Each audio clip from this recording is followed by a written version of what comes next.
Good morning बच्चों।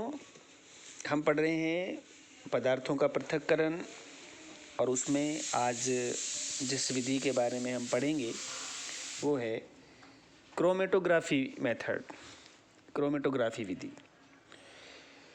इसमें हम पढ़ेंगे कि क्या काली स्याही में डाई एक ही रंग है, अर्थात जो स्याही होती है उसमें जल विलायक के रूप में होता है और जो डाई है वो विलेय के रूप में होती है। अब उस विलायक से उस डाई को किस प्रकार से पृथक किया जाए, अलग किया जाए, अर्थात डाई क्या होता है? डाई दो या दो से अधिक रंगों का मिश्रण होता है। तो जो रंग वाला भाग है डाई में वो जल में अधिक घुलनशील होता है। तो उसे हम किस प्रकार से पृथक करें, इस विधि को हम यहाँ क्रोमेटोग्राफी मेथड के द्वारा समझने जा रहे हैं। देखिए चित्र में इस विधि को समझाने की एक व्यवस्था की गई है। इसमें क्या है, ये एक फिल्टर पेपर है, छानक पेपर है, छानक पत्र है। इस फिल्टर पेपर पर लगभग 3 सेंटीमीटर ऊपर नीचे से ऊपर की तरफ हम ये पेंसिल से एक सीधी रेखा खींचते हैं, अर्थात इसके निचले सिरे से 3 सेंटीमीटर ऊपर पेंसिल से एक रेखा खींचते हैं और उसके बीच में जल में घुलनशील काली स्याही की एक बूंद रखकर उसे सूखने देते हैं। यहाँ हमने एक ये बूंद यहाँ पे रखी हुई है जो कि स्याही का निशान जिसको यहाँ मार्क करके दिखाया गया है, ये एक स्याही की बूंद है। इसको इस छानक पत्र पे रख के हम सूखने देते हैं।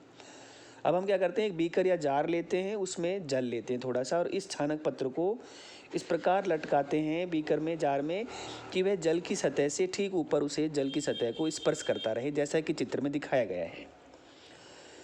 अर्थात यहाँ इस छानक पत्र को, ये वाला जो छानक पत्र है, फिल्टर पेपर है, इसको कागज़ की क्लिप की सहायता से, कांच की छड़ की सहायता से हम इस जार के अंदर जिसमें कि हमने जल लिया हुआ है उसको उस तरफ से लटकाना है जिस तरफ हमने स्याही का निशान लगाया था जार में। उसको हम यहाँ पे जो है जल की सतह के संपर्क करते हुए उसको लटका देते हैं। अब इसे कुछ समय के लिए शांत छोड़ देते हैं। जल के ऊपर उठने पर यह डाई के कणों को भी अपने साथ ले जाएगा। अब देखिए क्या होगा यहाँ कि जो फिल्टर पेपर है वो जल का अवशोषण करेगा और जल का अवशोषण करेगा तो वो जल फिल्टर पेपर से ऊपर की तरफ चलेगा, ऐसे चलेगा तो वो अपने साथ डाई को भी घोल के ले जाएगा, क्योंकि यहाँ जल विलायक है और डाई विलेय है, तो वो अपने साथ डाई के कणों को भी अपने साथ ले जाता है। जैसे जैसे छानक पत्र में जल ऊपर की ओर उठता है, डाई के कणों को भी अपने साथ ले जाता है। क्या छानक पत्र अर्थात फिल्टर पेपर के टुकड़े पर विभिन्न रंग दिखाई देते हैं? हाँ, हमें छानक पत्र पर 2 से अधिक रंगों का मिश्रण दिखाई देता है।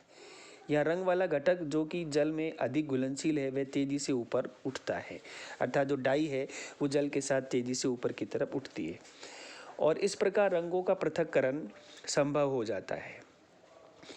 मिश्रण से घटकों को पृथक करने की इस विधि को हम क्रोमेटोग्राफी कहते हैं। ग्रीक भाषा में क्रोमा का अर्थ होता है रंग। इस विधि का सबसे पहले रंगों को पृथक करने में प्रयोग किया गया था, इसलिए इसका नाम क्रोमेटोग्राफी पड़ा। यह एक ऐसी विधि है जिसका प्रयोग हम उन विलेय पदार्थों को पृथक करने में करते हैं जो एक ही प्रकार के विलायक में घुले हुए होते हैं, अर्थात जब एक ही प्रकार के विलायक में कई सारे विलेय पदार्थ घुले हुए हों अधिक और कम मात्रा में, तो ऐसे विलेय पदार्थों को हम विलायक से अलग करने के लिए यहाँ हम क्रोमेटोग्राफी का उपयोग करते हैं। क्या उपयोग है? डाई में से रंगों को पृथक करने में इसका उपयोग है। प्राकृतिक रंगों से पिगमेंट अर्थात वर्णक को पृथक करने में हम इसका उपयोग करते हैं। और तीसरा है रक्त से नशीले पदार्थों को पृथक करने में भी हम इसका उपयोग करते हैं। तो ये थी पृथक्करण की एक और विधि जिसका नाम है क्रोमेटोग्राफी। धन्यवाद।